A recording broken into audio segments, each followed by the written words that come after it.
My sister took my dead daughter's belongings and said to her church, I abandoned them. Can you imagine walking into your dead daughter's bedroom 8 months after she passed, only to find it completely empty? What if the person who cleared it out wasn't just anyone, but your own sister, who then used your profound grief as a twisted stage to play the hero to her entire church? Trust me, the pure, icy rage that coursed through me, it changed everything. My daughter, Lily. She was 7 years old, and a brain tumor stole her from me 8 months ago. I held her tiny hand in that hospital room, right until her last breath. And when she was gone, a part of me went with her. I'm not the same person I was before. I don't think I ever will be. My older sister, Karen, she's 4 years my senior. Always the family's golden child. About 6 years ago, she found religion, and it consumed her. It became her entire personality. Every conversation, every social media post, every thought, it all looped back to her church, her pastor, her mission trips. Now, I have nothing against religious people, but Karen, she wielded her faith like a weapon. She used it to judge, to control, to make herself look like some kind of saint, better than everyone else. After Lily passed, I just couldn't go into her room. For months, I kept the door shut tight. Her stuffed animals still on the bed, her drawings taped to the walls, her little shoes lined up by the closet. I wasn't ready. I told my family. I made it explicitly clear. Nobody was to touch anything in that room. I just needed time. Then, about 3 months after the funeral, Karen came to visit. She said she wanted to check on me, bring some food, spend some time together. I let her in. She was my sister after all. Maybe she genuinely cared. She stayed for a few hours, and I remember actually feeling grateful. Grateful that she didn't push me to talk about Lily. Grateful she didn't try to give me some saccharine speech about Lily being in a better place. She left, and I thought, okay, that was that. 2 weeks later, I finally felt a tiny flicker of courage. I thought, maybe I could open Lily's door. I'd had a couple of better days. Maybe I could just sit in there for a while. Hold one of her stuffed animals. Just be close to her things. I opened the door. The room was empty. The bed, stripped. The drawings gone. The stuffed animals gone. Her shoes, her clothes, her books, everything. Gone. I thought I was losing my mind. My heart hammered against my ribs. I stumbled back, frantically calling my mother. The phone rang, and when she answered, I could hear the silence on her end, heavy and guilty. She told me. Karen had taken everything. She said Karen told her that I had given her permission to donate Lily's things to the church, that I couldn't bear to look at them anymore and wanted them to go to families in need. I had never said that. Never. Not even close. That Sunday, I drove straight to Karen's church. No call ahead. No warning. I walked into that building during their morning service. And there she was. Karen. Standing at the front of the room, right next to her pastor. She was holding it. One of Lily's stuffed animals. A little purple elephant that Lily slept with every single night. Karen was crying, telling the congregation how she had rescued these items from a grieving home. How she'd made sure they'd go to children who needed them. How she'd been burdened watching her sister fall apart and knew she had to do something to bring light into darkness. The pastor was nodding, all smiles. The congregation was looking at her like she was some kind of saint. I walked straight down that center aisle, every step echoing. Karen saw me. Her face went white. The pastor stopped talking mid-sentence. Every single person in that room turned to stare at me. I didn't yell. I didn't scream. My voice was low, steady, and loud enough for every single soul to hear. She stole from a dead child's bedroom. I stopped right in front of her. She took my daughter's things without permission and lied to our family about it. My eyes locked on hers. She's standing here, using my grief to make herself look good in front of her church. A cold, sharp clarity filled me. Lily died holding that elephant. And now, Karen, you're parading it around like a prop. Karen started to stammer, her eyes darting to her pastor, searching for help. But I wasn't finished. This woman, I continued, gesturing to her, Never once asked if I was okay. Never once offered to help with funeral costs. Never once sat with me while I cried. My voice didn't waver. The only thing she did was wait until I was too broken to notice, and then she emptied my daughter's room like she was clearing out a storage unit. I reached over. My hand closed around the purple elephant. Karen didn't even try to stop me. I pulled it gently from her grasp. I looked her dead in the eye. "Lily," I said, my voice barely a whisper now, would have been so disappointed in her aunt. That was it. Karen broke. Right there. In front of everyone. She started sobbing, her hands flying to cover her face, her shoulders shaking violently. The pastor put a hand on her arm, but she pulled away. She looked at me, tears streaming, trying to say something, anything, but no words came out. I turned around, walked back down that aisle, the elephant clutched under my arm. Nobody tried to stop me. Nobody said a word. I could feel every single person watching me leave, but I didn't care. I got to my car, got inside, and just sat there in the parking lot. For 20 minutes. Maybe longer. My hands were shaking so bad, I couldn't even hold the steering wheel steady. The elephant was in my lap, and I just kept running my fingers over its worn purple fabric. The same fabric Lily used to rub against her cheek when she was tired. People were coming out of the church now, walking to their cars. Some stared at me through my windshield, their faces angry. Most just looked uncomfortable, like they didn't know what to do with what they'd just witnessed. I knew I needed to leave, but my body wouldn't cooperate. My legs felt like concrete. My chest was so tight, every breath hurt.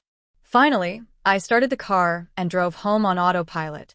Not really seeing the roads, not really seeing the cars. When I got inside my house, I went straight to the couch and collapsed.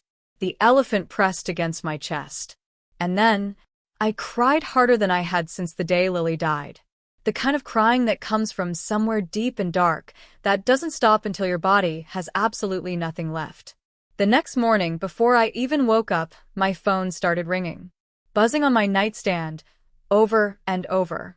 I grabbed it. My mother's name on the screen. I let it go to voicemail. 30 seconds later, it rang again. Then again. Then my aunt's name showed up. Then a cousin I hadn't heard from in 3 years. I just turned the phone off, pulled the blanket over my head, but I couldn't fall back asleep. I lay there, staring at the ceiling, the weight of what I had done settling heavy over me. At 10, a loud, steady knock on my door. I ignored it. The knocking got louder. Then I heard my mother's voice calling my name. I dragged myself off the couch, opened the door. She pushed past me into the living room before I could even speak. Dressed for church, still in her good shoes and pearl necklace, her face red with anger. She started talking before I even closed the door. "You need to apologize to Karen. Right now," she shrieked. "You humiliated the entire family in front of God and everyone. People have been calling me all morning asking what's wrong with you, why you would do something so cruel, why you would attack your sister in her own church." I just stood there. Let her talk. She said Karen was only trying to help me. That Karen saw me falling apart and knew I couldn't handle looking at Lily's things anymore. She said Karen was being charitable, giving those items to families who needed them, and I made her look like a monster when she was just trying to do the right thing. I looked at her. "Mom," I asked, my voice dangerously calm, "do you really believe that?" She stopped talking, looked at me. "Do you honestly think Karen had permission to take everything from Lily's room?" My mother's face changed. Just a flicker.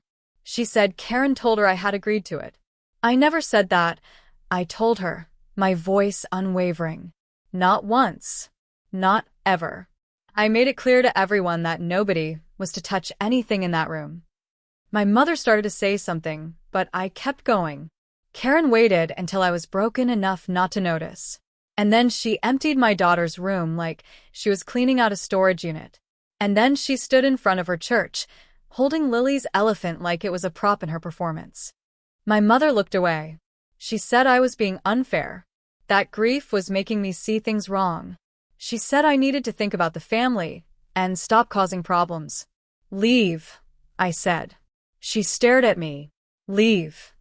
I said it again. She picked up her purse, walked to the door. Then she turned around. You're going to regret this. And then she left.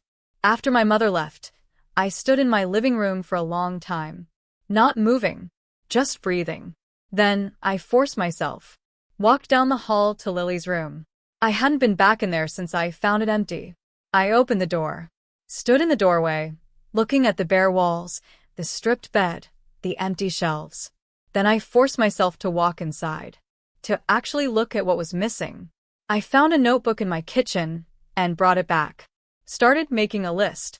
The stuffed animals were obvious, all gone. The clothes, too. But as I looked closer, I saw more. Lily's art supplies were gone. That big plastic bin full of markers and crayons and colored pencils. Her favorite books, missing from the shelf. The ones we read together every night. The special blanket my grandmother made for her before she was born. The one with her name stitched in the corner.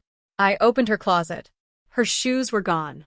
Even the tiny pink sneakers she wore when she was 3. I checked her dresser. The jewelry box, empty. The one that had her baby teeth inside. A lock of hair from her first haircut. My hands were shaking so hard I could barely write. Karen didn't just take toys to donate. She took pieces of Lily's whole life. Things that could never be replaced. Things that had no value to anyone except me. I sat down on the floor of that empty room and finished my list. When I was done, I counted everything. 37 items. 37 irreplaceable pieces of my daughter were gone. On Wednesday, Karen's pastor called me. I saw the church's number on my phone and almost didn't answer. But I picked up. He introduced himself as Pastor Mike. He wanted to talk about Sunday. His voice was calm, measured. The kind of voice people use when they think you're unstable. He asked if I'd be willing to meet for Christian mediation to heal this family wound. He said it was important for everyone to come together in forgiveness and love. He said Karen was devastated by my accusations, and the whole church community was praying for our family. I cut him off. Did Karen tell you she stole from my dead daughter's bedroom? He was quiet for a second. Well, Karen explained the situation to me, he said, and there seemed to be a misunderstanding about permissions and intentions. Sometimes, he continued, grief makes us see things in ways that aren't accurate. He kept talking about forgiveness, letting go of anger, how holding on to bitterness only hurts ourselves. He said Karen was a valued member of their church family, and he knew she would never intentionally cause harm. Pastor Mike, I said, my voice flat. Karen can be devastated in her own home with the items she stole from mine. He started to say something else, but I just hung up. I drove to the church on Thursday afternoon. Didn't call ahead. Just went. The secretary was sitting at the front desk. She looked up. Her face changed when she recognized me. I told her I was there to get Lily's things back. She said she didn't know what I was talking about. I told her that my sister donated items to the church that didn't belong to her, and I needed them returned. The secretary got very, very still. She said she'd need to check with Pastor Mike. I told her I didn't need to talk to Pastor Mike. I needed my daughter's belongings. She picked up her phone, made a quiet call, then hung up and told me to wait. I stood there in that lobby, looking at the bulletin board covered in announcements and photos of church events. Karen was in 3 of them, smiling, arms around other women, holding a Bible, standing at a microphone. After 10 minutes, the secretary came back with a folder. She opened it. Donation logs. Dates from over a month ago. She said all the items were distributed to families in need weeks ago. The names of the families, I demanded. That information is confidential, she replied, stiffly. How? I asked, my voice rising a little now. Could you give away stolen property? Her face went red. She said the church had no way of knowing the items were taken without permission. Karen provided everything, she insisted. Karen assured them it was all being donated with family approval. I stood in that church office, and something broke inside me. Something I didn't even know could break any further. Everything was gone, scattered across town in strangers' homes. I would never get it back. That evening my phone rang. An unknown number. I almost didn't answer. but something in me made me pick up a woman's voice. Is this? She said her name was Viola Matisse. She got my number from the church directory. She said she needed to talk to me. Could we meet somewhere? I almost said no, but something in her voice. I agreed. We met at a coffee shop on Main Street. She was older than me, maybe 50, with gray hair and kind, weary eyes. She sat down across from me. I was in the congregation on Sunday, she said. I heard everything you said to Karen. She told me she'd been watching Karen operate for 2 years, and she'd been uncomfortable with it for a long time. What do you mean? I asked, leaning forward. Viola leaned in. Karen has a pattern. She makes herself the hero of other people's tragedies. She said Karen always found a way to insert herself into situations where people were vulnerable. And then she'd tell everyone how much she was helping. Viola had seen her do it with a woman whose husband left her, with a family whose house burned down, with a teenager who got pregnant. Karen always positioned herself as the rescuer, the one who stepped in when nobody else would. Viola had mentioned her concerns to Pastor Mike once, but he dismissed them, said Karen was just enthusiastic about service. But Viola knew better. What you did on Sunday, she told me, her eyes kind, that was brave. And I want you to know, not everyone at that church believes Karen's version of things. The next day, Viola called again. She'd been asking around, talking to people at the church. She told me that Karen had been telling people for months that I had abandoned Lily's things, that I refused to deal with my grief properly. Karen said I was falling apart, and someone needed to step in before I did something worse.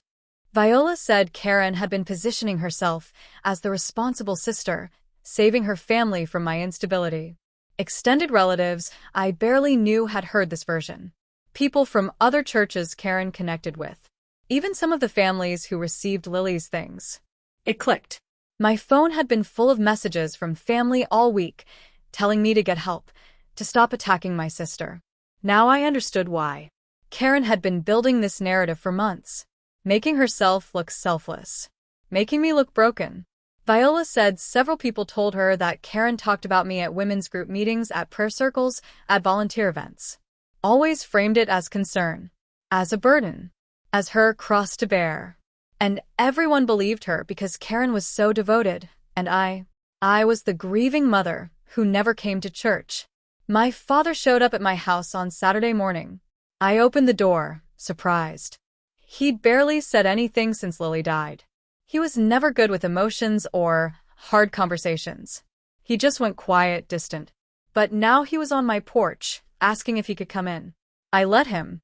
We sat at my kitchen table. He looked older than I remembered, more tired. He told me he'd been driving to Lily's grave every week since the funeral, just sitting there in his car, because he didn't know what else to do. He said he never knew how to help me or what to say. He said when Lily got sick, he felt useless. And when she died, he felt like he'd failed her. I started crying. He reached across the table and took my hand. He said he knew what Karen did was wrong. He said he should have been there when she came to the house. He should have protected Lily's things. He should have protected me. He said he was sorry. We sat there, crying together, for the first time since the funeral. And it felt like something loosened in my chest that had been tight for months. On Monday, Viola called again. She'd done some digging, found out something I needed to know. She said Karen kept several of Lily's items for herself. Viola had seen them in Karen's house during a church committee meeting just last week. A silver necklace on Karen's dresser looked old and valuable.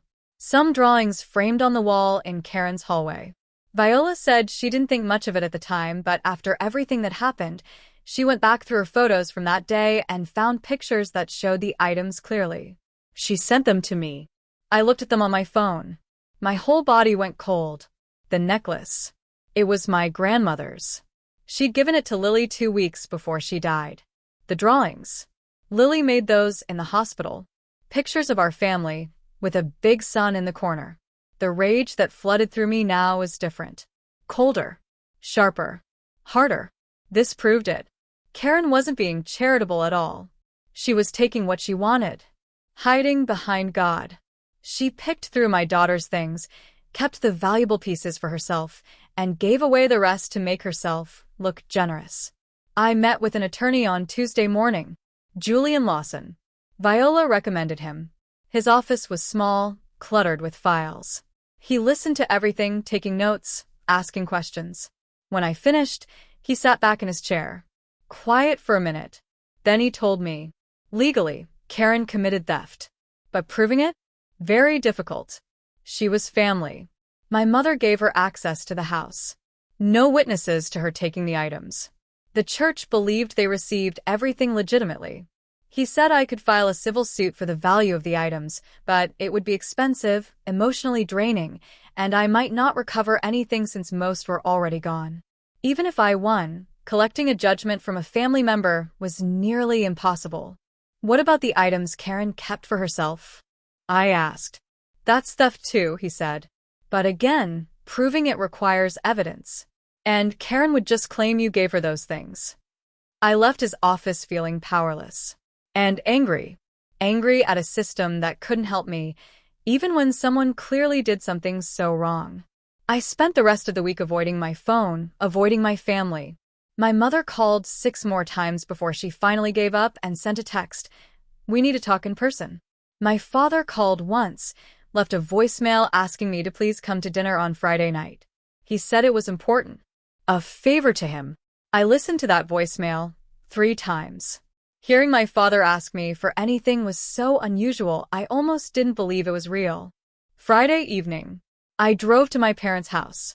Stomach in knots. Hadn't been there since before the church incident. Not sure what to expect. Karen's car was in the driveway. My uncle's truck. My aunt's sedan. I sat in my car for 5 minutes, wondering if I should just leave. But my father had asked me to come, and that meant something. I went inside. Everyone was already at the dining room table. Karen next to her husband. My mother at one end, my father at the other. My aunt and uncle sat across from Karen, looking uncomfortable.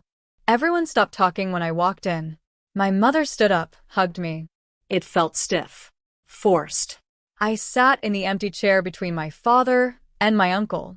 A long, awkward silence. My mother finally cleared her throat. She said she'd called this dinner so we could resolve the situation as a family. What happened at the church was unfortunate, but we needed to move forward and heal. Karen started crying before my mother even finished. She said she was so sorry I was hurting, that she never meant to cause me pain. She said seeing all of Lily's things sitting in that room unused was breaking her heart, and she thought she was helping me by donating them to families who needed them. She thought I'd be grateful. That other children could benefit from Lily's belongings. My aunt reached over, squeezed Karen's hand. My uncle nodded, like what Karen was saying made perfect sense. I looked at my father. He was staring down at his plate. My mother said she understood I was grieving, but I had overreacted at the church, embarrassed the whole family. Karen was trying to do something good, she insisted, and I had twisted it into something ugly. She said I needed to apologize to Karen and to the church, and we needed to put this behind us. That cold rage flooded through me again. I looked directly at Karen. Julian told me, I said, my voice steady, that you committed theft. He told me that taking someone's belongings without permission is a crime, regardless of what you do with them afterward. Karen's face went pale. My mother started to interrupt, but I kept talking. Viola told me you kept several of Lily's items for yourself, including my grandmother's silver necklace and Lily's hospital drawings. My mother's mouth fell open. She turned to look at Karen. Karen was shaking her head, stammering. That's not true. She said she only kept a few small things as memories of Lily, and she was going to give them to me when I was ready. Then why? I asked. Are they framed on your wall? And why are you wearing my grandmother's necklace if you were planning to give them back? Karen didn't have an answer. Her husband shifted in his seat, wouldn't look at anyone. My uncle cleared his throat, suggesting we all take a breath, calm down. I'm perfectly calm, I said. And I'm just stating facts. My gaze swept across the table. Karen lied to our mother about having permission. She lied to the church about me abandoning those items. And she lied about donating everything when she kept valuable pieces for herself. I looked at my mother. Can you look me in the eye, Mom, and tell me that is acceptable behavior? My mother looked older than I had ever seen her. I didn't know Karen had kept anything, she whispered. Karen told me you had given permission. I believed her. That's the problem, I said, my voice heavy with years of resentment. Everyone always believed Karen, because she was the golden child who could do no wrong. My father finally spoke up, his voice quiet, firm. Karen needs to return everything she took, and apologize for lying. Karen started crying harder. I was trying to help, she wailed. And everyone's attacking me. Her husband put his arm around her. Maybe they should leave, he muttered. My mother shook her head. No one is leaving until we work this out. But there was nothing to work out.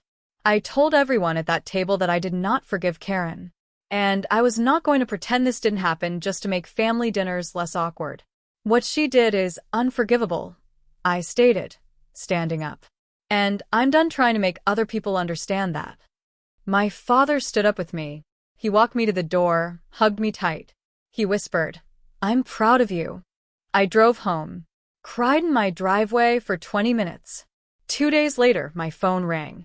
A number I didn't recognize. I almost didn't answer it, but something made me pick up.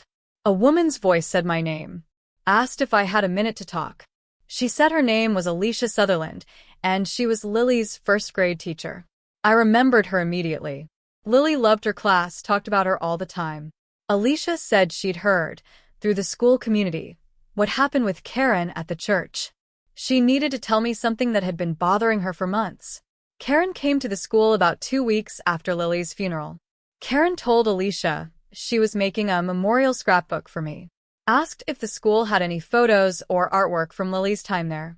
Alicia said she made copies of everything in Lily's file and gave them to Karen. She thought it was a kind gesture. Karen cried in her office, talked about how worried she was about me, how she wanted to do something special to honor Lily's memory. Alicia said she never heard anything more about the memorial. Now she was sick, thinking about what really happened to those photos and drawings. If Karen lied about having my permission to take things from my house, then she probably lied about the memorial, too. I thanked Alicia for calling. Told her she did nothing wrong. I asked if she'd be willing to write down what Karen said to her, and what she gave her. Alicia said yes immediately. She'd email me a statement by the end of the week. After we hung up, I sat on my couch, numb. Karen had been planning this for months. She went to Lily's school, manipulated her teacher into giving her more of Lily's things, used my grief as a cover story to collect items she wanted. The memorial was just another lie. I wondered how many other people Karen had approached with fake stories about helping me. That night, Karen texted me for the first time since the church incident. The message was long. Started with her saying she was praying for me. She knew I was hurting, couldn't think clearly because of my grief. She forgave me for embarrassing her at church and in front of our family. She wanted to move past this, as sisters, because that's what Lily would have wanted. Our family needed to heal together, she said. Holding on to anger was only hurting me. She loved me and would always be there for me when I was ready to accept her help. I read the message 3 times. A part of me wanted to believe her, wanted to text back and say I was sorry, that we could fix this. But then I remembered her standing at the front of that church, holding Lily's elephant like a prop. Her crying, telling everyone how she rescued items from a grieving home. Finding my grandmother's necklace in Viola's photos. I deleted the message. Without responding. Viola called me the next morning, sounding excited. She talked to 3 families who received items from Karen's donation. Explained what really happened. All 3 families were horrified when they learned the truth. They wanted to return everything immediately. Viola was going to meet them that afternoon, collect what they had. She asked if I wanted to come with her. I said no. I didn't think I could handle seeing strangers holding my daughter's things. Viola understood. She'd bring everything to my house later. She showed up at 6, carrying 2 large boxes. Set them on my living room floor, hugged me, and left. I waited until she was gone before opening the first box. Inside were books. Lily's favorite picture books, the ones we read every night before bed. Stuffed animals, including a pink bunny Lily got for her 5th birthday. Some of her clothes, neatly folded at the bottom. I opened the second box. Lily's favorite dress, right on top. Yellow, with white flowers. She wore it to her last school picture day. I lifted it out of the box, held it against my face. I could smell the faint scent of her strawberry shampoo, still in the fabric. That smell, it broke something open inside me. I sobbed. So hard I could barely breathe. I sat on the floor, holding that dress, crying. Relief and grief tangled together so tight, I couldn't tell them apart. It wasn't everything. Not even close. But it was something. It was proof that Lily existed. That she was loved. That she left pieces of herself behind. Over the next week, I heard through Viola that people at Karen's church were starting to ask questions. Viola shared what she knew with a few trusted friends, and word spread quickly. Several people came forward with their own stories about Karen. One woman said Karen took credit for organizing a fundraiser that someone else had actually planned. Another person said Karen exaggerated her role in a mission trip, made it sound like she did all the work when she was just one of many volunteers.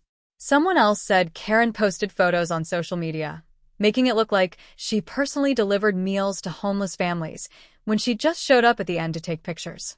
The pattern was clear. Karen used other people's struggles, other people's work, to make herself look good. She wasn't actually helping anyone. She was just performing charity for an audience. The pastor called a meeting with Karen. Viola heard from someone who was there that it did not go well. Karen tried to defend herself, but too many people had come forward with similar stories. The pastor told her she needed to step back from her leadership position in the women's ministry, while the church looked into everything. Viola said Karen left that meeting crying. She hasn't been back to church since. My mother showed up at my house on a Tuesday afternoon, without calling first. She looked tired, older than I remembered. She asked if she could come in. I let her, too surprised to say no. We sat in my living room. She stared at her hands for a long time before she spoke. She said she knew something felt wrong when Karen took Lily's things. But she wanted to believe Karen was helping. It was easier to think Karen was being charitable than to admit her own daughter was capable of something so cruel. She said she was sorry. For not protecting me. For not protecting Lily's memory. She should have questioned Karen more. Should have checked with me before letting her into my house. I didn't say anything. My mother started crying. Said she didn't know how to fix this. She asked if I could find a way to forgive Karen, because she was still my sister. Family was supposed to stick together, no matter what. Mom, I said, my voice soft but firm. Some things break families permanently. And this might be one of them. I told her. Karen didn't just take Lily's things. She used my dead daughter to make herself look good in front of her church. She lied to everyone, including you. And she only admitted the truth when she got caught. I don't know if I can ever forgive that. And I don't know if I want to. My mother nodded slowly. She said she understood. But she hoped someday I would change my mind. She left without hugging me. I watched her car pull away, feeling nothing. I spent the next week thinking about what I actually wanted from this situation. I realized I couldn't get most of Lily's things back. They were gone, scattered. Some probably thrown away or damaged. I couldn't make Karen into a different person. She was always going to be someone who put herself first, used other people to make herself look good. I couldn't make my family see what she did the way I saw it. Some of them would always defend her because that was easier than admitting they enabled her. But I could control who had access to me, to my grief. I could decide who I let into my life and who I kept out. I could protect my own peace instead of trying to fix broken relationships that were never healthy to begin with. I decided to stop trying to change my family's mind about Karen. I decided to stop explaining myself, defending my choices. I decided to start protecting myself the way no one else had protected me. Viola called me with an update about Karen. The church made it official. Karen was stepping down from the women's ministry. Several families had quietly distanced themselves from Karen. She was no longer invited to certain events and gatherings. Viola said it wasn't the dramatic public shaming some people might have wanted, but it was real consequences. In the community Karen valued most. I asked Viola if she thought Karen learned anything from this. Viola was quiet for a minute. Then she said she didn't think so. People like Karen usually found ways to make themselves the victim, move on to new audiences. But at least this community now knew what she was capable of.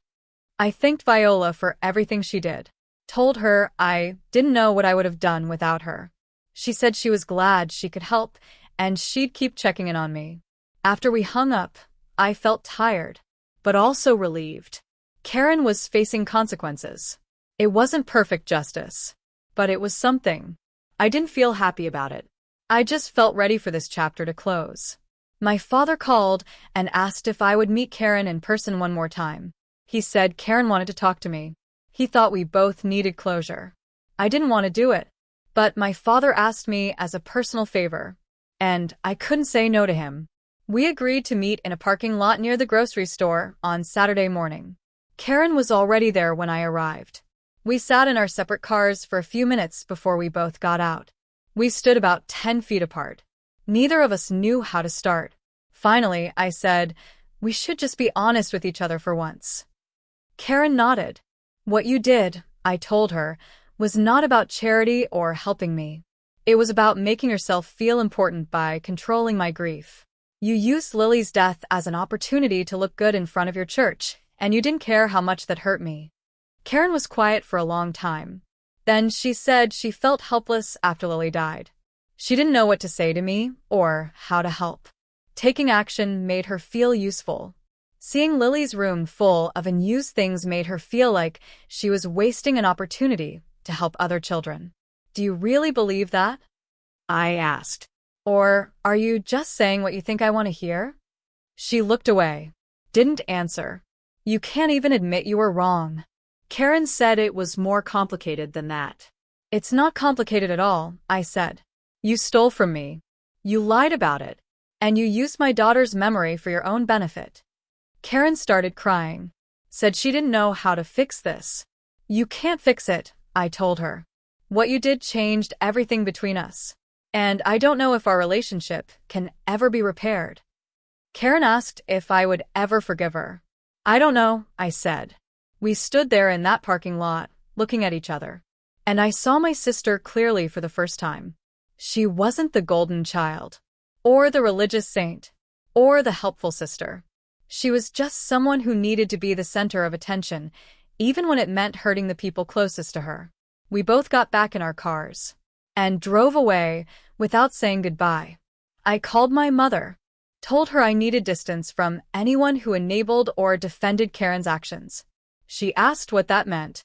It meant I wouldn't be coming to family dinners where Karen was present. It meant I wouldn't listen to anyone pressuring me to reconcile or forgive. It meant I wouldn't pretend this didn't happen just to keep everyone comfortable. My mother said I was breaking up the family. I said Karen broke up the family when she stole from my dead daughter's bedroom. My mother hung up on me. My aunt called an hour later, saying I was being dramatic and holding grudges. I told her she was welcome to believe whatever she wanted, but I was done explaining myself. My uncle sent a text saying I needed to think about what was best for everyone. I blocked his number. Some family members got angry. Some apologized. But I held firm on my boundaries. It meant losing some connections. But I was choosing myself and Lily's memory over keeping everyone comfortable. For the first time since Lily died, I felt like I was protecting something that truly mattered. Viola called me on a Tuesday afternoon. Had news. She asked if I could meet her at the coffee shop. I drove there right away. She was sitting in the back corner. A small cardboard box on the table in front of her. When I sat down, she pushed the box toward me. "Look inside." I opened it. Lily's silver necklace, my grandmother's, sat on top of 2 folders full of Lily's artwork. I picked up the necklace. The chain was cold in my palm. I couldn't speak for a long time. Viola explained. She talked to some people at the church who had been uncomfortable with how Karen handled everything. One woman remembered seeing the necklace at Karen's house during a committee meeting. Mentioned it to Viola. Viola went to Karen directly. Told her she knew about the items she kept for herself. Karen tried to defend it at first, then just went quiet. Agreed to return things. My father showed up at my door 2 days later. Another box. He set it down in my living room. Said Karen wanted me to have it back. Inside were more of Lily's drawings. Some of her hair ribbons. A few books I thought were gone forever. My father looked tired and sad. He told me Karen wouldn't talk to him about any of it. I thanked him. He left without saying much else. I spread everything out on my living room floor that night. Looked at what I had recovered. And what I would never get back. The baby teeth were still gone. Some of Lily's favorite stuffed animals. Her special blanket. I sat there on the floor. Cried. Because I was grateful for what I had. And heartbroken about what I lost. I found a wooden box in my closet the next day. I put the necklace inside. Then the drawings. Then the purple elephant. Then the dress that still smelled like strawberry shampoo. I added photos. Lily's hospital bracelet. A card she made me for Mother's Day. It wasn't everything, but it was enough. It had to be enough. Because this was all I would ever have of my daughter. My father called me on a Saturday morning. Asked if I wanted to meet him at the cemetery. I said yes. Drove there. Found him standing by Lily's grave with 2 cups of coffee. He handed me one. We stood there together, looking at her headstone. He started coming here every week after she died, he told me. Never told anyone because he didn't know how to talk about it.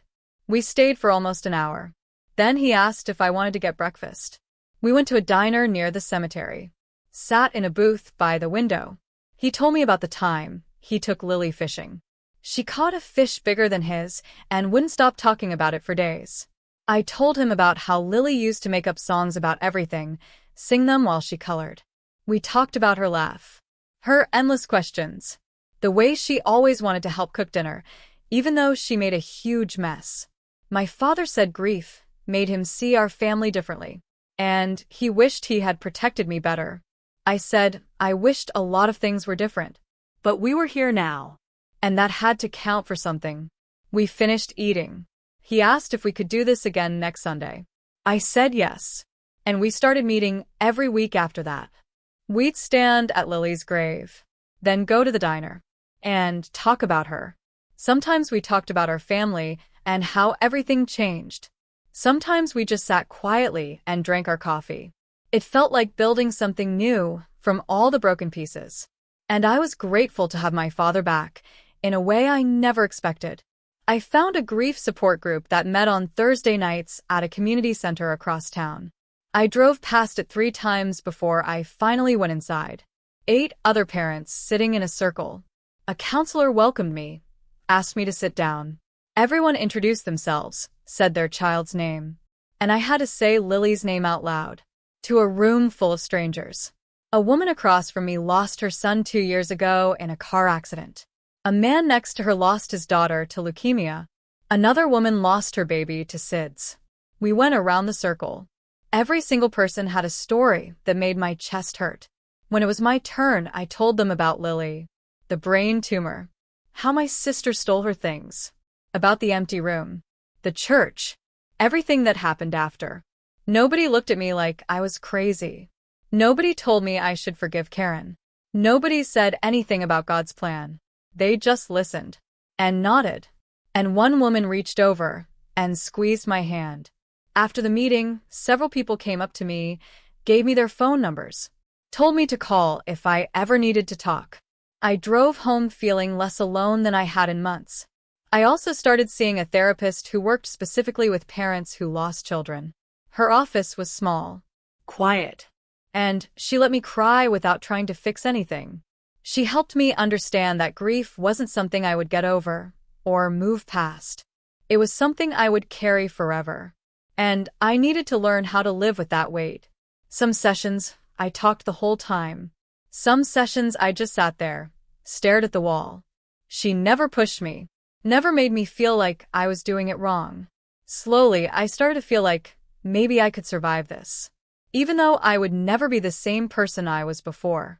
3 months passed since the church parking lot. My life looked completely different. I stopped going to family dinners where Karen would be present. Stopped answering calls from relatives who wanted me to forgive her or move on. My mother called less often, and when we did talk, the conversations were short, careful. Some aunts and uncles took Karen's side, and I let them go without fighting.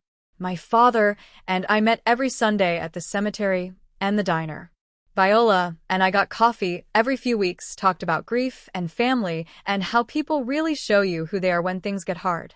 She became a friend I never expected to have, and I was so grateful for her. I still went to the support group on Thursdays. Still saw my therapist every week. Some days, I woke up and the weight of losing Lily was so heavy I could barely get out of bed. Some days, I could breathe, even smile at a memory without falling apart. I learned that both kinds of days were part of surviving this, and I had to accept them both. Karen and I haven't spoken since that parking lot meeting. I heard through my father that she left her church and joined a different one across town. I didn't ask for details, and honestly, I didn't care. My family would never be the same, and I made peace with that. I protected Lily's memory, and I protected myself, and that was all I could do. The memory box sits on my dresser now. Sometimes I open it. I hold her things, and I talk to her like she can hear me. I don't know if she can, but it makes me feel close to her, and that's enough. What would you have done if your own family had betrayed you like this in your darkest hour? I truly want to hear your thoughts in the comments below.